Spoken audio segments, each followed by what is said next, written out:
Bienvenidos a todos a este nuevo webinar de neuromúsica de News Agency. Ya sabéis que de vez en cuando vamos organizando estos seminarios gratuitos online para ir pues, divulgando un poco más sobre todo lo que es la relación del cerebro, la música y el impacto en todo, en las emociones y en todo el sistema nervioso también. Hoy tenemos como invitado a una persona bastante reconocida en el campo, ¿vale? Seguramente muchos ya lo conocéis. Él es el doctor Juan Manuel Orjuela. Es psiquiatra por la Universidad Javeriana de Bogotá, neuropsiquiatra por la Universidad Nacional Autónoma de México y tiene una línea de investigación en música y cerebro, es baterista y además recientemente acaba de lanzar su propio podcast en el que también comparte conocimientos y conversaciones sobre música y cerebro. Él está hoy aquí para hablarnos sobre uno de sus campos de estudio, digamos, de los últimos años, que es bueno, él ha trabajado mucho todo lo que es el tema de los psicodélicos, según tengo entendido, con un estudio sobre el cannabis y demás. Y en este caso va a hablar de las sinestesias musicales inducidas por psicodélicos. Yo no voy a hablar sobre el tema, no voy a hacer ninguna introducción, creo que la tiene que hacer él, que es el que domina el tema. Y en cualquier caso, nada, solo aclararos que va a estar él va a hacer la presentación y luego tendremos un ratito de preguntas al final, que las podéis ir escribiendo en el chat y yo las iré leyendo en voz alta para que Juan las pueda responder. Y nada más, hasta aquí mi presentación. Yo desaparezco de la pantalla y te dejo a ti, Juan, pero estoy aquí para si hay algún problema, os asisto, ¿vale? Gracias, Mónica, y a News Agency por esta oportunidad, por este espacio académico, también a los asistentes que están en este momento conectados, a las personas que verán esta grabación después. Voy a compartir mi pantalla y arrancamos puntualmente con la presentación. Entonces, por favor, me avisa si aparece, si la ven. Listo. Creo que sí, ¿verdad, Sí, Mónica? sí, se Listo, ve, perfecto. correcto. Bueno, entonces vamos a hablar de un tema que a mí me parece particularmente muy interesante y son las sinestesias, que vamos a definirlas en un momento, musicales inducidas por un grupo de moléculas de agentes químicos llamados psicodélicos o psiquedélicos o incluso enteógenos, han sido uno de los nombres más recientes. Quiero empezar esta historia ubicándome en Oaxaca. Oaxaca es un estado en México que queda muy cerca de Guerrero, de Chiapas, y es interesante inclusive desde las neurociencias porque Oliver Sacks, este famoso neurólogo que escribió tanto, inclusive Musicofilia, ese gran libro que para mí fue fuente de inspiración, él tiene un diario en Oaxaca. Se fue allá y encontró aquí mucha naturaleza, como una especie de diario botánico. Lo pueden encontrar también fácilmente en las redes. En Oaxaca también venden unos chapulines o unos grillos o unos insectos que son bien grandes, pero son muy ricos, hacen parte de la cultura. Incluso aquí estoy yo, hace unos años, más o menos como 10 años, que hice un tour por Oaxaca, comiendo parte de estos chapulines con mi gran colega neuropsiquiatra Leo. Y les traigo esta historia el día de hoy porque en Oaxaca y en particular en Huautla de Jiménez nace María Sabina. María Sabina fue una curandera y chamana mexicana, indígena, mazateca, que es como una cultura indígena de esta región. Y ella era la curandera, utilizaba la medicina ancestral para hacer rituales, ceremonias, y se ha vuelto una persona, digamos, muy reconocida en este ámbito porque ella de alguna manera fue la que introdujo al mundo y a la población en general el uso de los hongos y los cibios como parte de un tratamiento curativo, son las palabras que utilizan en la medicina ancestral. Ella sale a la luz porque Gordon Wasson, quien fue un banquero y un micólogo estadounidense y además escritor, la visita en el año más o menos 1952 María Sabina le da los hongos mágicos, los hongos psilocibios, y él tiene una experiencia de estas que hoy en día se llaman experiencias místicas, estados alterados de conciencia, y él dice como, wow, esto está una locura, tengo que contarle al mundo lo que está pasando con estos hongos.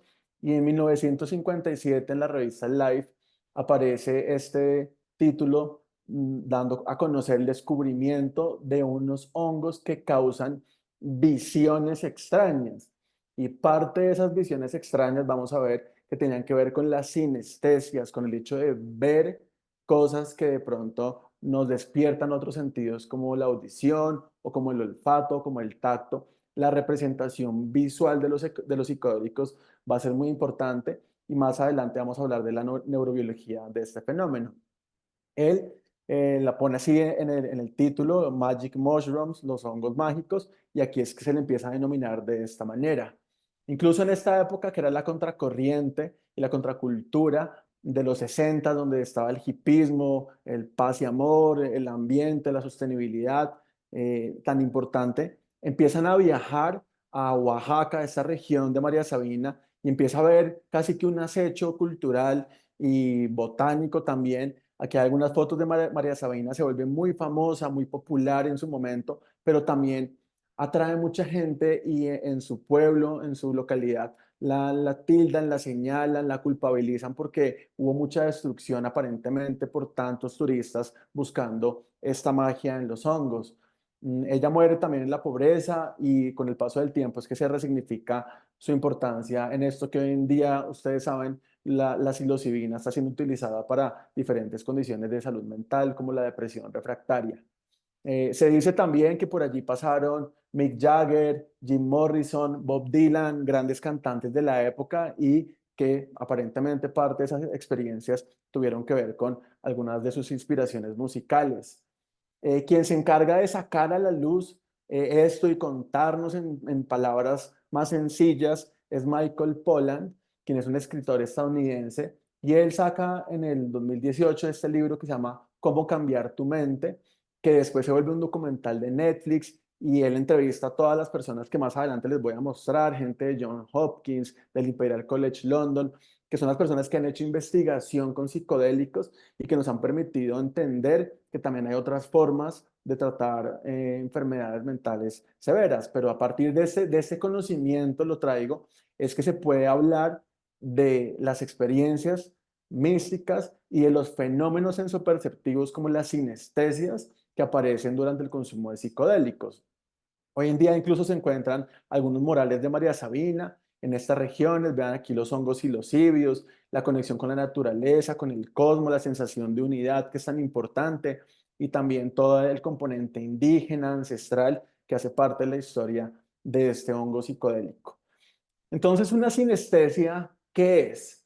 Si vamos a la etimología, la raíz griega, sin significa unión y estesia significa sentido, como es la unión de los sentidos. Ramachandran la describe como la percepción de un estímulo que ingresa por una modalidad sensorial, por ejemplo, por la audición. Ustedes escuchan un sonido, por ejemplo, un sonido de un cuenco tibetano o escuchan una canción, entonces ingresa como ondas mecánicas por los oídos, pero genera percepciones en otras modalidades sensoriales. Entonces uno termina viendo algo que está escuchando o uno puede oler, por ejemplo, algo, una vainilla y tener una representación visual o en este caso hay muchos tipos de sinestesias, sería infinito hablar, pero ya les pongo unos ejemplos. En este caso, el gusto genera una representación visual. Aquí es muy importante para entender en este webinar, el concepto de sinestesia depende de dos elementos. El primero son los inductores, que el inductor es el estímulo que ingresa, por ejemplo, la música, y el concurrente es la modalidad que se despierta o la percepción que se despierta. Entonces, vamos a hablar del inductor, que es lo que ingresa, y el concurrente, que es lo que despierta una conexión interna en el cerebro. Como les contaba, hay muchos tipos de sinestesias, hay más de 50 y básicamente son las combinaciones que estamos hablando. Uno puede tener, por ejemplo, escuchar un timbre, un sonido, una intensidad, y eso crear representaciones visuales en colores, en formas, en texturas, pero también una persona podría, por ejemplo, oler algo y tener una representación, no sé, musical o visual. Entonces, hay muchos tipos de sinestesias. Hoy únicamente nos vamos a enfocar en sinestesias musicales, pero hay sinestesias, por ejemplo, de gente que el color rojo le parece que sabe a uvas, o las más conocidas que son las grafema color, donde un número tiene un color en particular o incluso una distribución espacial, que son las sinestesias espaciales también. Entonces, como les contaba, vamos a hablar principalmente de las sinestesias musicales, que son las que son auditivo-visuales. Ingresa música o ingresan sonidos y tenemos una representación visual. Las principales o dentro de las clasificaciones podemos encontrar unas que se llaman del desarrollo o que son congénitas o son genuinas, es decir, todos nacemos aparentemente sinestésicos. Un niño de 3, 4 años tiene el cerebro hiperconectado y esa hiperconexión cerebral le permite a los niños tener representaciones sinestésicas. Lo que pasa es que el cerebro es como una gran autopista donde hay muchas comunicaciones, muchos axones, muchas fibras que conectan diferentes partes del cerebro. Y en la medida que vamos creciendo y desarrollándonos, empieza a haber un proceso llamado el pruning o la poda sináptica. Es decir, empiezan a cortarse y a desabastecer ciertas regiones de conexiones cerebrales, de manera que muchas de esas conexiones que pueden ser sinestésicas caen y la mayoría no somos sinestésicos. Algunos estudios muestran que puede ser el 1 al 4% de la población, depende del tipo de sinestesia. Las personas que tienen sinestesia del desarrollo es porque no tuvieron este proceso de poda sináptica en esta comunicación. Entonces son personas que desde muy pequeños empiezan a ver la música en los sonidos y les traigo un caso real para que eso se entienda porque a veces es un poquito abstracto. Yo hace un tiempo vengo investigando el fenómeno de las sinestesias, me interesa mucho, me parece muy curioso y hago entrevistas a personas que dicen tenerlo y hay test. Hoy no voy a hablar mucho de los test, de las baterías para corroborar que esta persona sí es sinestésica o no, pero ese es un caso de Paola. Ella tenía en su momento 30 años, ella es psicóloga, es médica y además es músico y ella me dice que desde muy pequeña ha experimentado sinestesias musicales. Me decía literalmente cuando pequeña abría una caja de música, veía serpentinas de colores y me gustaba mucho la canción morada, ¿no? La canción morada y como un fenómeno automático, es decir, un sinestésico del desarrollo no tiene que pensar que la canción es morada, es un fenómeno automático y consistente. Esa canción siempre va a ser morada toda la vida y no tiene que pensarlo, pero sí puede ser consciente de ello. Ella decía, cuando escucho música, los colores se reproducen inmediatamente en mi mente, es un proceso natural. También lo siento de manera visceral, hay sinestesias que también pueden ser somáticas, auditivo, somáticas o corporales. Esta es una foto, un par de fotos de ella, como les comentaba, también es músico y tiene un relato bonito que se los comparto en esta pequeña grabación que le hice. Cuando estoy componiendo, cuando estoy con mi banda, yo tengo una banda, entonces hay un espacio en la guitarra en la que yo sé que ya son las letras que son como las letras, las notas que son como más morado, rosado, y hay una parte donde están todos los azules. Es como mi guitarra, los trastes son como para mí una paleta de colores. Y esa frase me encantó, mi guitarra es una paleta de colores. Fíjense que ella no tiene que pensarlo, sino que se mueve en la música, en los tonos, en los colores y en su cerebro funciona así, está conectado. Entonces, en las sinestesias del desarrollo, ¿qué es lo que pasa? Algunos estudios que se llaman de tractografía, que la tractografía nos muestra la comunicación, los tractos, las fibras blancas del cerebro, muestran que los sinestésicos, sinestésicos, por ejemplo, en este caso auditivo-visuales, tienen mayores conexiones de la corteza occipital, que es la visual. Todos vemos con las regiones posteriores occipitales del cerebro y cómo se conectan con las regiones temporales que tienen que ver con la audición. Es decir, esas carreteras que les estoy diciendo nunca se podaron y por lo tanto continuaron conectadas por variaciones genéticas. Pero la mayoría de nosotros, que somos los controles, no tenemos una conexión tan potente entre regiones auditivas y visuales y por eso no tenemos una sinestesia del desarrollo. Se pueden tener otro tipo de sinestesias adquiridas, por ejemplo, hay casos descritos en personas que tienen accidentes, traumas craneoencefálicos, eventos cerebrovasculares y después de esto desarrollan una sinestesia adquirida. Sin embargo, el tema que nos compete el día de hoy son las inducidas por drogas o por sustancias, es decir, una persona que en su cotidianidad no es sinestésica, que en la música no tiene ninguna representación en los colores, pero que cuando consume algún tipo de droga, principalmente psicodélicos, sí tiene experiencias fenomenológicas que corresponden a una sinestesia musical. Esto, para que lo tengamos claro, pues dentro de los grupos de los psicodélicos más comunes están el LSD, está también la mescalina que se encuentra en un cactus que es el peyote, está la ayahuasca que por ejemplo en Colombia hay unas regiones en el Putumayo donde hay un alto consumo de yagé de manera ancestral, chamánica, entonces las personas que tienen este tipo de encuentros muchas veces describen con la música representaciones visuales y lo que yo he estudiado un poco más en los últimos años son los hongos psilocíbidos y por eso quise arrancar con la historia de María Sabina. Entonces vamos a hablar brevemente de los hongos mágicos o de la psilocibina para entender por qué una sustancia que viene de un hongo nos puede hacer ver la música de colores. Entonces, hoy en día se le llaman hongos psilocíbidos, hay más de 200 tipos de hongos y cada hongo tiene una concentración diferente. Entonces, aquí va a variar mucho el tema de la dosis. La psilocibina es una molécula que cuando ingresa al cuerpo se desfosforila, se le quita un fósforo y se convierte en algo que se llama psilocina. Y esa psilocina se va a unir a unos receptores en el cerebro, que ya se los explico con más detalle, que se llaman receptores 5-HT2A. HT hace referencia a la serotonina. Bueno, entonces son receptores de serotonina a los que se une esta molécula. La serotonina es un neurotransmisor que tiene que ver con el estado del ánimo, con el apetito, con la impulsividad, con una cantidad de elementos. Pero vamos a ver que está en una representación muy importante en la corteza. Entonces las personas que tienen experiencias psicodélicas o experiencias místicas o alteradas de conciencia, porque esto ya tiene muchos nombres, tienen básicamente tres tipos de componentes experimentales. Por un lado, está la desintegración del propio cuerpo, ¿verdad? Es decir, las personas que consumen una dosis que se llama una macrodosis de ese tipo de sustancias, puede sentir que el cuerpo, decía Michael Pollan, se estalla en pedazos, se diluye, se derrite, se fusiona con el cosmos, con el universo, que es el segundo componente también, que es la sensación como que no hay límites, y eso hace que las personas tengan una sensación de unidad con la naturaleza, de tener una experiencia espiritual, mística, de altamente introspectiva.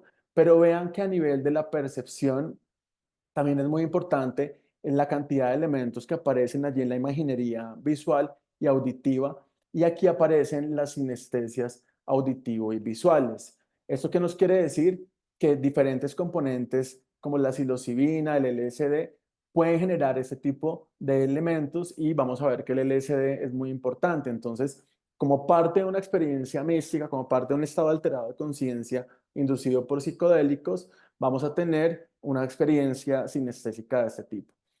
Para entender esto, voy a traer algunos ejemplos y uno de estos es el de Alex Gray, quien es un pintor psicodélico que se encarga de poner a través de su arte todas las experiencias que tiene, que experimenta bajo el influjo de diferentes sustancias. Entonces los cuadros son así, de esta manera, como muy explícitos, son bonitos, pero son de alguna manera casi que surreales, ¿verdad?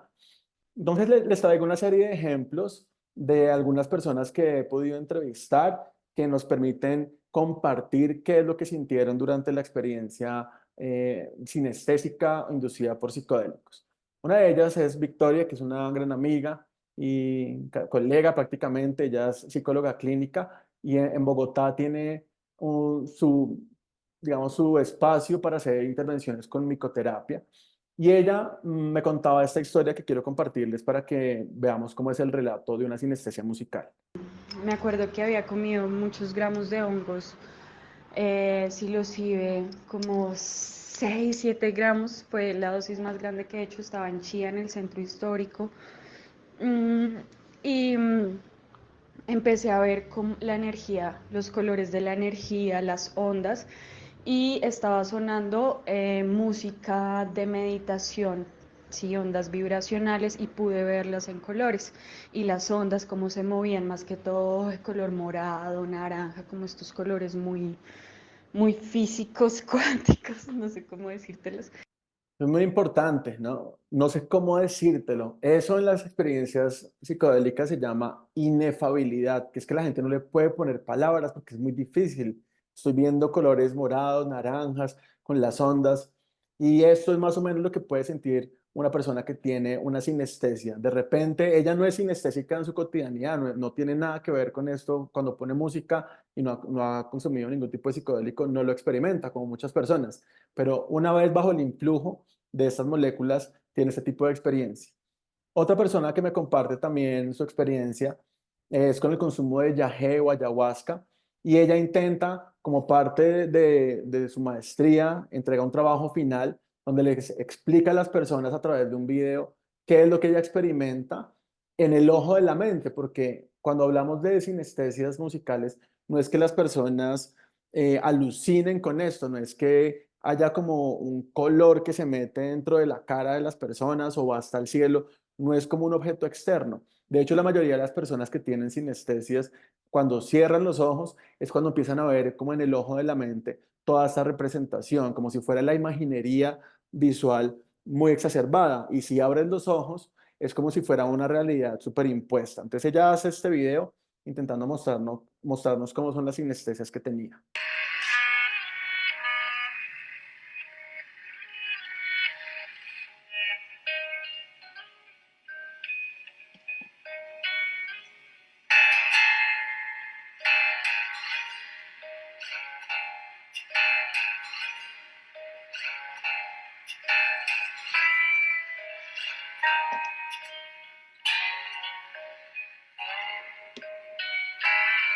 Si se dan cuenta, es muy importante porque las sinestesias son dinámicas, ¿vale? No son estáticas. Eso es fundamental para entenderlas. Son dinámicas, se mueven, se unen, son mixturas de colores y dan ese tipo de sensación. Otro artista, que es amigo mío también, se llama Henry, vive en Francia, nos intenta a través de sus ilustraciones mostrar un cuadro muy bonito donde está una persona aparentemente bajo un estado de una experiencia alterada de conciencia, mística, y cómo hay una sensación de conexión con el universo, con la naturaleza, pero además de las hojas salen también como unas ondas que son de diferentes colores y que se representan a través de estos hongos también. Entonces son representaciones artísticas de lo que podría ser una sinestesia musical. Por último, también conocí a Natalia, ella es de Argentina, es una pintora psicodélica, así como Alex Gray, también en otras partes del mundo hay pintores psicodélicos, y ella me comparte este relato que me gustó mucho. Dice: una vez consumí hongos psilocibes y experimenté el hecho de sentir a los tréboles cantar. Aquí es diferente porque hemos hablado de personas que escuchan música y tienen representaciones visuales, pero ella tuvo una inversión, es decir, ella veía los tréboles y los tréboles le desencadenaban como un coro de muchas personas, y esto es importante porque aquí el inductor es diferente. El inductor en nosotros era música, aquí el inductor es la visión o el input visual. Ella dice en su relato también: estaba en un arroyo lleno de tréboles y cada vez que los miraba podía sentir como si todos estuvieran cantando una sola nota al mismo tiempo. Imagínense eso, escuchaba una música que no estaba allí. Cada vez que los miraba, la nota resonaba en mi cabeza. Y lo curioso es que ella estaba con su compañero, él estaba viendo los tréboles, y cuando voltea a verlo, en ese momento todos los tréboles aparecen en el rostro de su compañero y la cara estaba muy iluminada. Aquí les dejo un fragmentico de la entrevista con ella. En cuanto al sonido, era cada vez que lo veía y era como "Ah", totalmente continuo, pero solo cuando lo veía, no era que lo escuchaba todo el tiempo. Y estaba en mi cabeza, obviamente no sé cómo decirlo.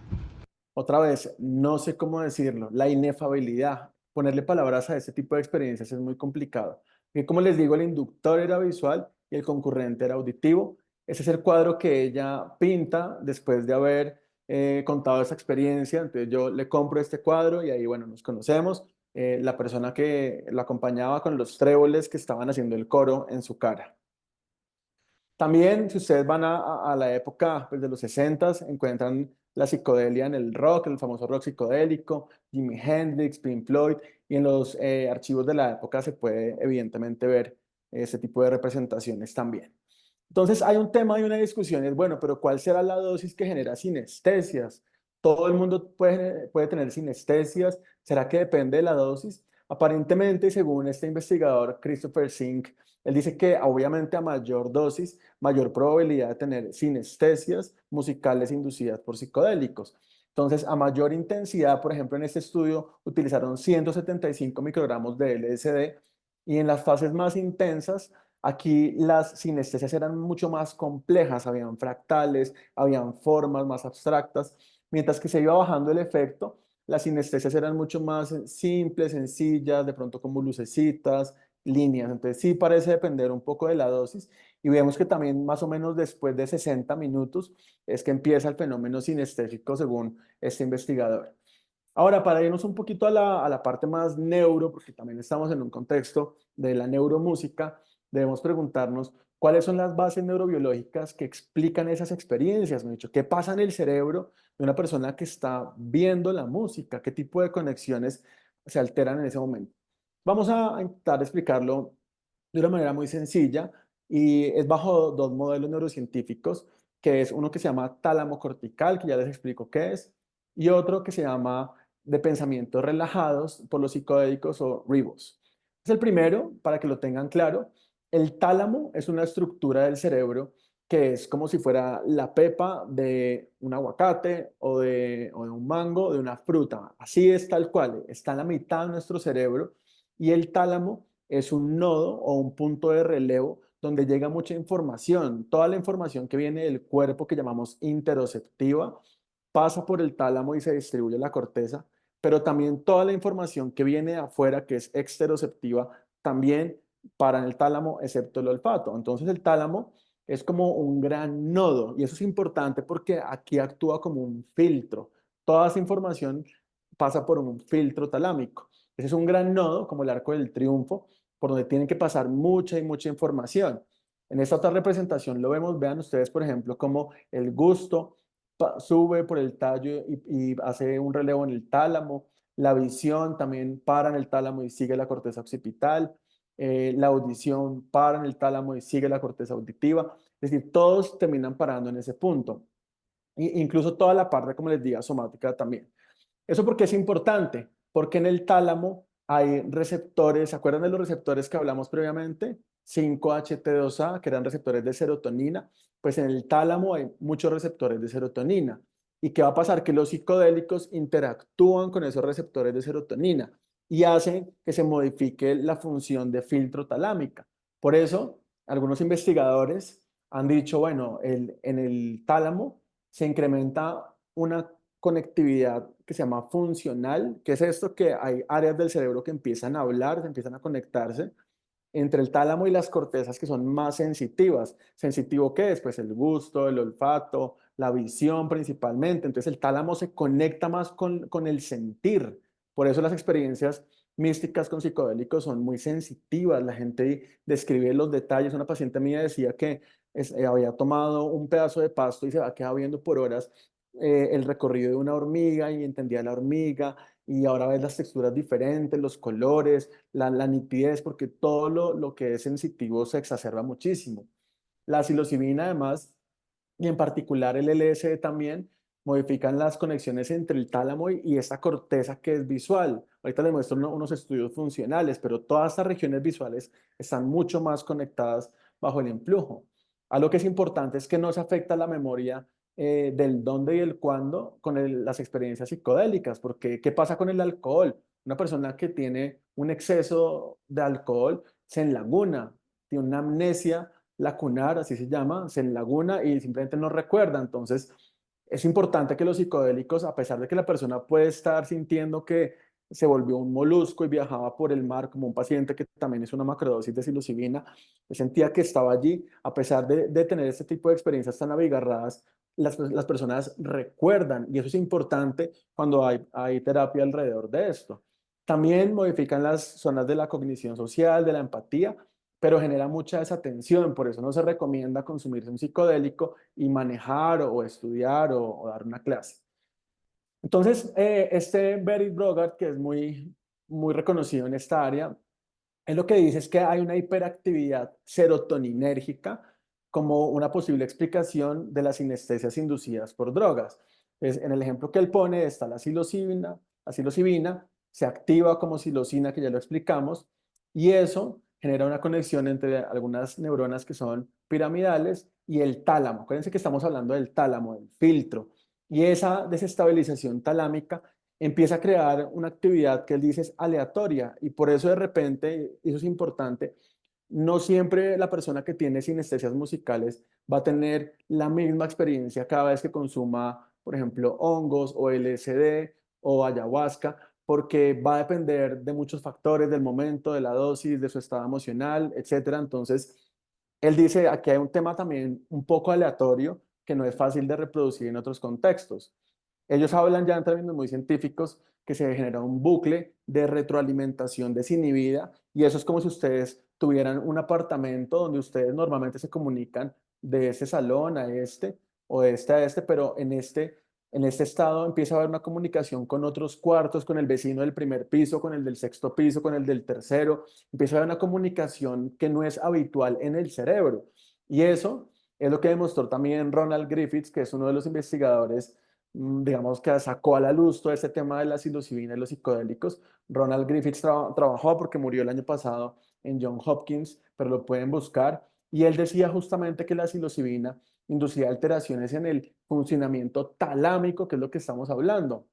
Aquí se ve el tálamo y cómo los diferentes núcleos se prenden o se conectan más bien, porque aquí es un tema de conectividad, se conectan o se desconectan de otras regiones cerebrales. Incluso se atreven a hacer este gráfico donde hay muchas partes del cerebro y lo que está en azules son las zonas que se están conectando más versus las zonas que se están desconectando cuando una persona tiene una experiencia psicodélica. Entonces lo que hace esto en el cerebro es algo muy particular. Yo que soy psiquiatra y formulo antidepresivos, antipsicóticos, ansiolíticos, ningún psicofármaco llega a este nivel de complejidad para crear, de cierta manera, un estado que se llama hiperconectividad cerebral.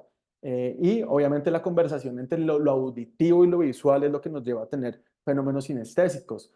Incluso a algunos autores como Carhart Harris y David Nutt, que ya se los presento, hacen modelos como estos donde comparan con placebo y cada color sí, cada color es como si fuera una estructura o un módulo cerebral. Entonces, normalmente, imagínense ustedes, su cerebro ahorita está conectado de esta manera, pero cuando consumen una macrodosis de psilocibina o de LSD o algún psicodélico, se generan estados de hiperconectividad funcional, que se empiezan a hablar partes del cerebro que no estaban conectadas, por eso pueden haber elementos tan introspectivos o reflexiones o incluso liberación de traumas. Yo he tenido pacientes que descubren durante una experiencia mística que fueron abusados sexualmente cuando estaban en el colegio por eso es que hay que hacer también psicoterapia en las personas que están haciendo ese tipo de abordajes con psicodélicos, que hoy en día se llama terapia asistida por psicodélicos. Entonces, ya para ir finalizando, el segundo modelo es el de Carhart Harris y David Nutt, que ellos trabajan en el Imperial College London y han planteado que la psilocibina o la psilocina se une, como les contaba, al receptor 5-HT2A, que es el receptor de serotonina, y ese receptor tiene una distribución muy particular. En este estudio vean todo lo que está en rojo, que se llaman como zonas calientes, es porque tiene alta concentración de receptores 5-HT2A. Y son regiones muy importantes como las regiones frontales mediales del cerebro, otras que se llaman del cíngulo posterior, las regiones temporales laterales, incluso frontales. Es como un circuito que configura una red muy importante que es la red neuronal por defecto.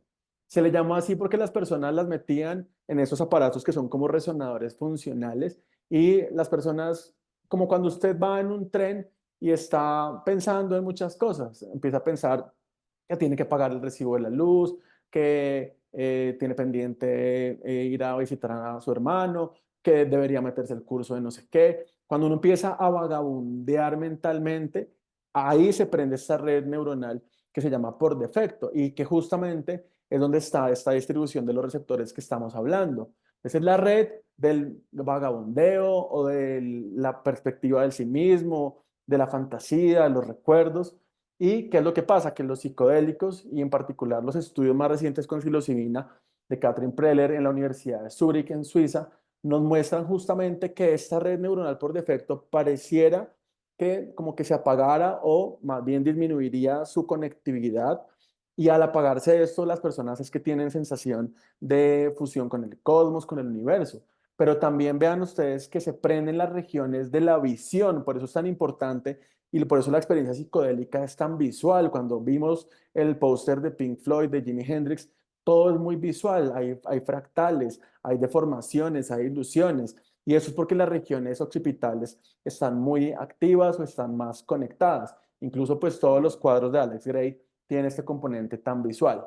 Entonces, Katrin Preller, que los invito a, si les gusta este tema, a ver sus charlas, hay bastantes en YouTube, dice que en un estado de una macrodosis de psicodélicos, el cerebro está hiperconectado en ciertas regiones que son sensitivas, como lo estamos hablando, todos los sentidos están exacerbados, pero además las regiones que tienen que ver con la red neuronal por defecto, que además tienen que ver a veces con las rumiaciones, con los pensamientos repetitivos. Una persona que tiene depresión está constantemente rumiando con que no sirve para nada, soy un inútil, estoy muy flaco, estoy muy gordo. Esas rumiaciones que son tan nocivas en algunas enfermedades mentales son las que aparentemente, dicen ellos, como que se resetean y logran avanzar en el proceso terapéutico.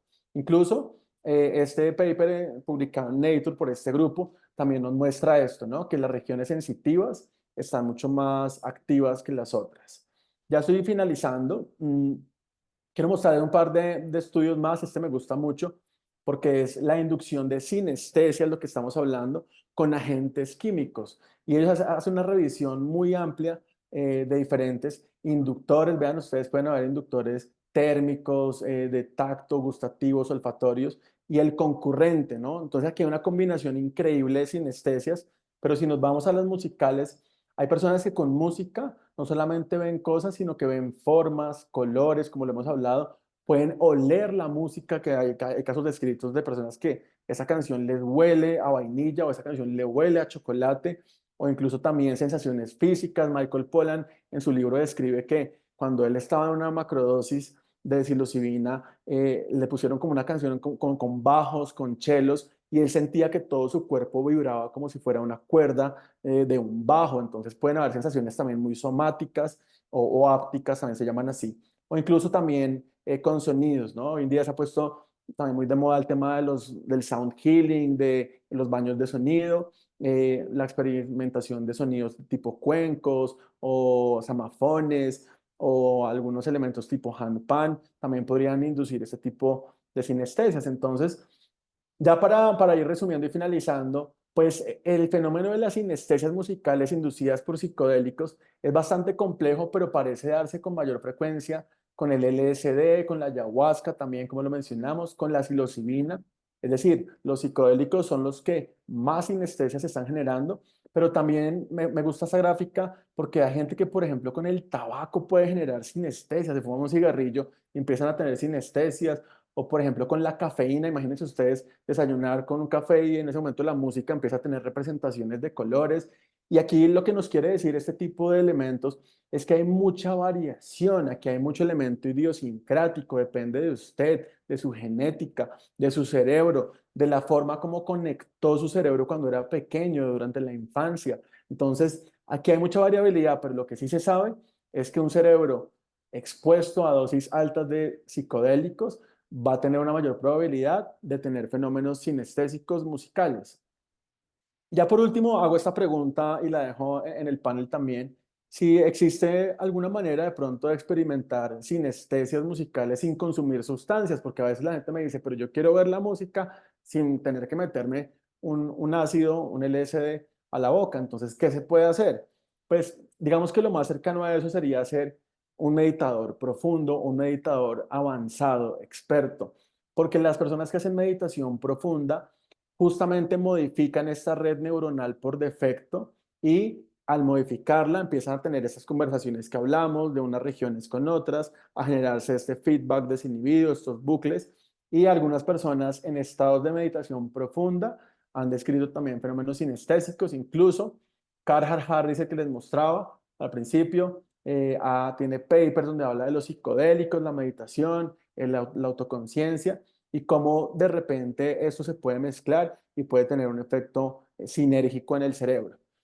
Ya por último, les comparto mi podcast, se llama Cerebro Musical. Ahí lo pueden escanear con el código QR, buscarlo en Spotify o en YouTube también.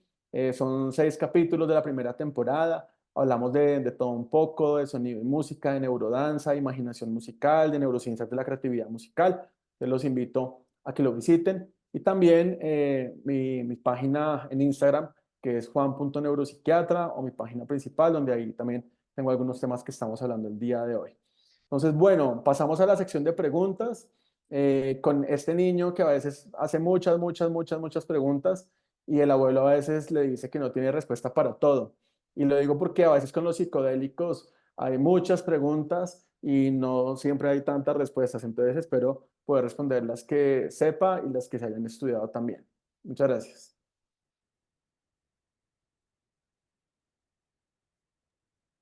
Hola, vuelvo a aparecer por aquí. ¿Vale? Tenemos una pregunta de momento de José Flores. Dice, hola, soy José Flores. Yo, por lo que sé, es exalumno del máster de neuromúsica. Colaboro en una unidad de grandes quemados haciendo musicoterapia y mi pregunta es la siguiente. ¿El monocordio puede servir para inducir un estado de introspección en el paciente? Y si hay estudios científicos sobre este instrumento. Gracias. Bueno, Es muy... aquí estamos hablando de estados de introspección, que es diferente a una sinestesia, pero evidentemente los sonidos generan muchas reminiscencias. Yo tengo la posibilidad en este momento de estar terminando también una formación en musicoterapia receptiva y he explorado eso, los monocordios, los handpan, los tambores de lengua, los cuencos, y he entendido, porque esto para mí es nuevo, que generan mucha imaginería, muchas reminiscencias y en esas reminiscencias vienen estados introspectivos. Entonces, sí, siempre y cuando haya un elemento, digamos, que envuelva a la persona, un sentido de lo que estás haciendo, y por supuesto que los sonidos pueden generar estados introspectivos. Si hay estudios científicos o no, de todo el tema de la vibroacústica, no hay tanta información sólida, pero sí logras encontrar algo de esto. Bueno, entonces podemos compartir información también. Gracias.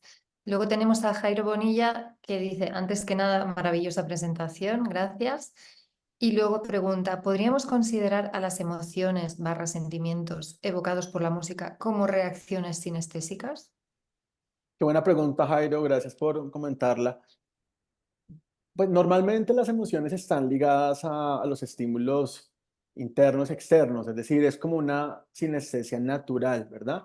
Sin embargo, sí hay casos descritos de personas que con ciertos sonidos o ciertas frecuencias pueden desencadenar estados emocionales que son inusuales, por ejemplo, un orgasmo. Hay casos de sinestesias auditivo-orgásmicas donde un sonido inmediatamente desencadena una respuesta inconmensurable de placer. Pero en el estado habitual, la música te genera todo tipo de emociones, tanto para el lado del placer, del displacer. Yo diría que son más sinestésicas cuando se salen de las emociones habituales, por ejemplo, esas que te estoy diciendo, tener un orgasmo o tener reacciones de aversión también son más frecuentes. Una aversión muy profunda por un sonido, por un chillido, por una tiza sobre un tablero, una uña, sobre un vidrio. Ese tipo de reacciones tan aversivas, yo las considero más cercanas a lo sinestésico. Muy bien, gracias. Tenemos a Santila que dice, lo primero, gracias. Yo practico con los cuencos y recién he comprado un handpan. ¿Se puede trabajar como tal o las sinestesias o las sinestesias es un estado sensorial que surge? Yo con los baños Sí. vibradores fluyo mejor que nunca, gracias.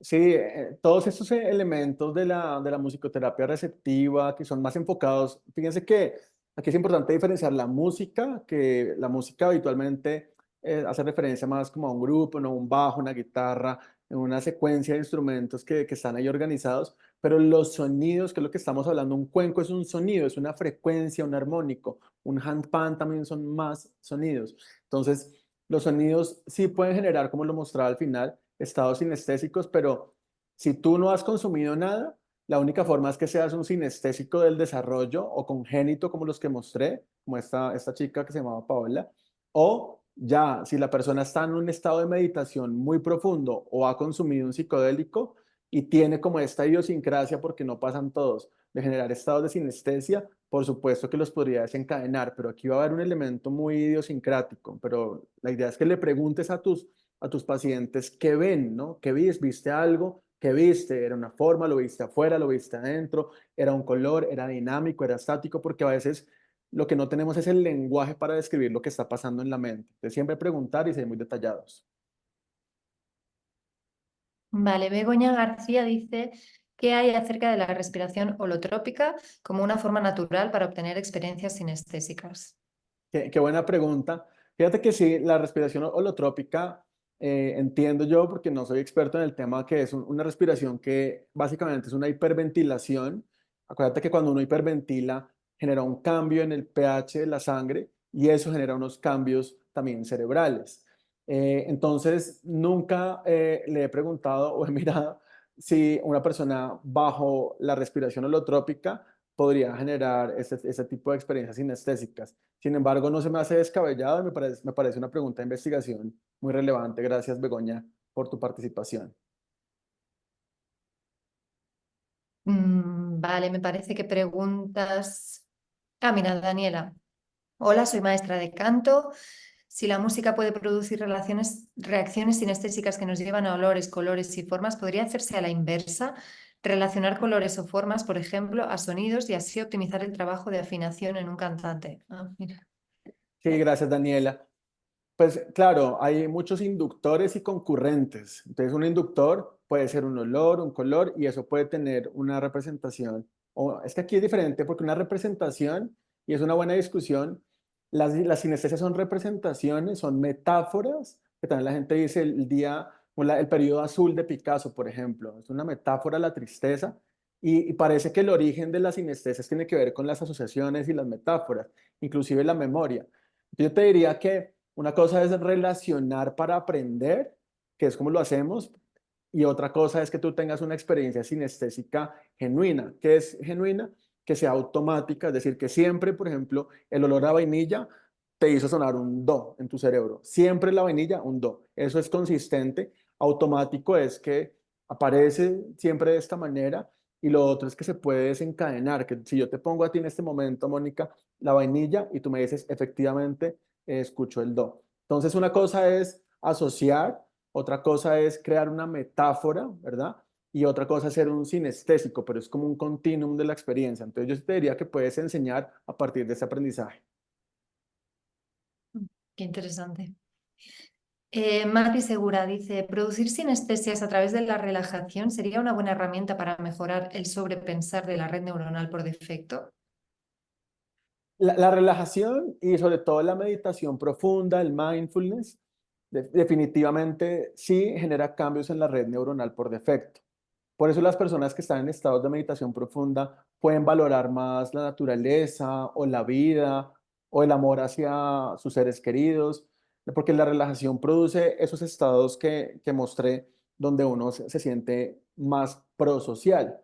Sin embargo, no todas las personas generan sinestesias, y eso lo quiero dejar claro, y es que la sinestesia es un fenómeno que no es voluntario. Uno no puede decir, voy a generar en este momento una sinestesia o le voy a inducir una sinestesia. Como lo mencionaba al final, es una idiosincrasia del cerebro, por cómo se conectó, por cómo creció, por los genes, por la poda. Entonces, si tu paciente o tú experimentas sinestesias, pues eso casi siempre se acompaña de un estado de relajación y de afectividad y de tranquilidad. Entonces, aprovechar esto. Vale, Ángel de la Llave dice: gracias por la presentación, muy interesante. Soy celista, perdón, chelista, vale, chelista, compositor y experto en síntesis de sonido. Me ha sucedido algo que creo que se parece a la sinestesia sonora en el momento justo antes de dormir, en ese paso intermedio entre la vigilia y el sueño. Ahí la música se convierte en imágenes y formas. ¿Tiene sentido? ¿Puede considerarse sinestesia no ligada a una sustancia? También me sucede que si como cosas deliciosas y toco a la vez, en mi cerebro se mezclan sonidos y sabores.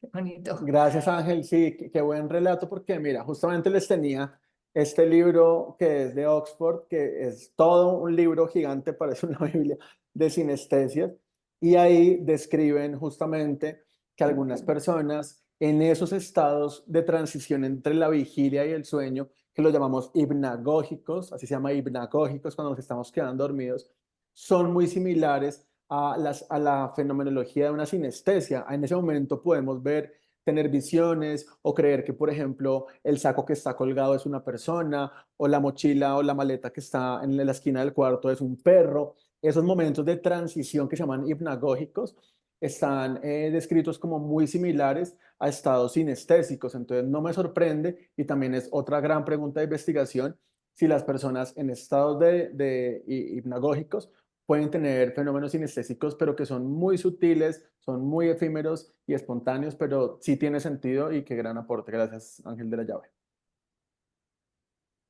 Muy bien. Y José Flores vuelve a preguntar, dice, ¿con tambor chamánico se puede entrar en sinestesia? Gracias por esta charla, muy interesante. Igual, depende del cerebro que recibe el tambor chamánico.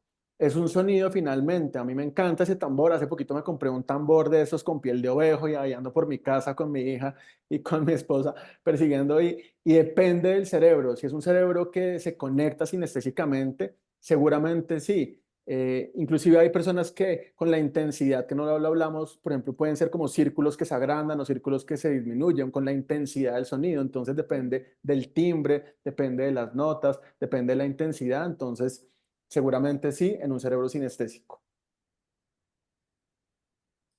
Muy bien, no sé si alguien más tiene alguna pregunta antes de ir acabando. Supongo que si no lo habéis escrito ya, es que no. De todas maneras, bueno, tenéis el contacto de Juan, que os lo ha dejado en la última diapositiva. Y bueno, y yo por mi parte deciros que este webinar se ha grabado, que lo colgaremos próximamente en nuestro canal de YouTube, y también a los que estabais apuntados os lo mandaremos por correo. Se me ha olvidado decir al principio que Juan Manuel es profesor del máster de neuromúsica de esta edición. Y para los que todavía no conocéis el máster, os invito a que visitéis la página web y os informéis, porque tenemos una nueva edición que la abrimos para octubre, la matrícula.